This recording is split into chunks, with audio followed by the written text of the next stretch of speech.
Matthew 16, verse 17. Jesus replied, "Blessed are you, Simon." Everybody say Simon. Simon, son of Jonah, for this was not revealed to you by man, but by my Father in heaven. And I'll tell you that you are Peter. Everybody say Peter. And on this rock I will build my church, and the gates of Hades will not overcome it. I will give you the keys of the kingdom of heaven. Whatever you bind on earth will be bound in heaven. Whatever you loose on earth will be loosed in heaven. Then he warned his disciples not to tell anyone that he was the Christ. From that time on, Jesus began to explain to his disciples that he must go to Jerusalem and suffer many things. And suffer many things. I must suffer many things at the hands of the elders, chief priests, and teachers of the law. And that he must be killed, and on the third day be raised to life. Peter took him aside and began to rebuke him. "Never, Lord," he said. "This shall never happen to you." And Jesus turned and said to Peter, "Get behind me, Satan." Everybody say Satan. Everybody say Simon. Everybody say Peter. Everybody say Satan. "You are a stumbling block to me. You do not have in mind the things of God, but the things of men." Then Jesus said to his disciples, "If anyone would come after me, he must deny himself, take up his cross." Not a cross, not the cross, not Jesus' cross. Take up his cross and follow me. Notice in this story, one man stood up, and he would recognize in three different ways. One man, one certain person, was called Simon, Peter, and Satan. One man, one life.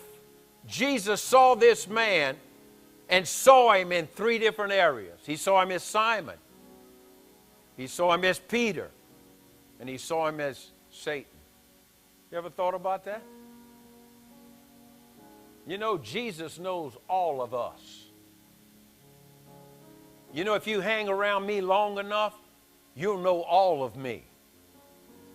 But in this story, the disciples were put under some pressure because Jesus was leaving them. He was going to the cross. And I have found in my life as a pastor, I've watched good people. I've watched my parishioners.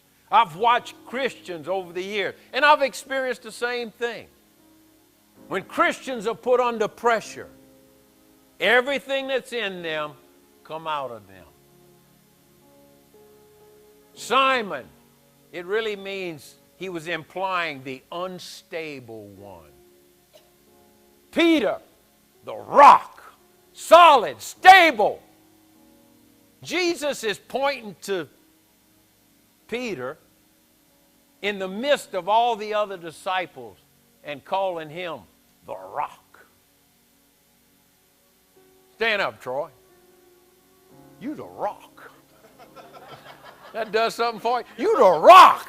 You the man. You the rock. You sit down.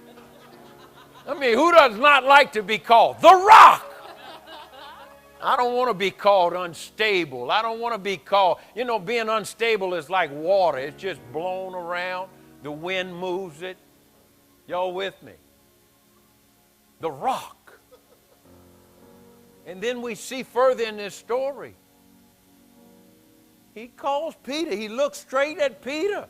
And he says, Satan. You know, it's amazing how we are, or maybe how immature Christians are. We look at people and we put them in categories.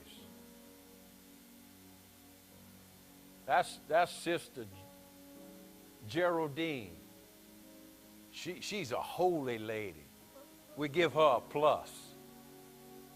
Sister Becky, you can't trust her.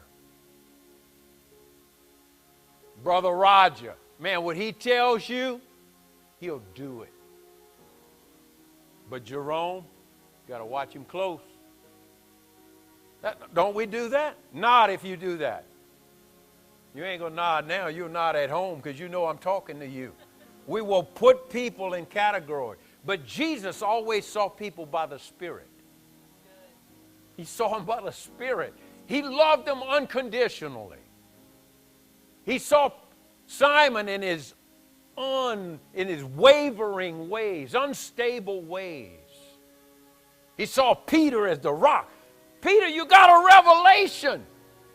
Nobody had got a rhema word yet.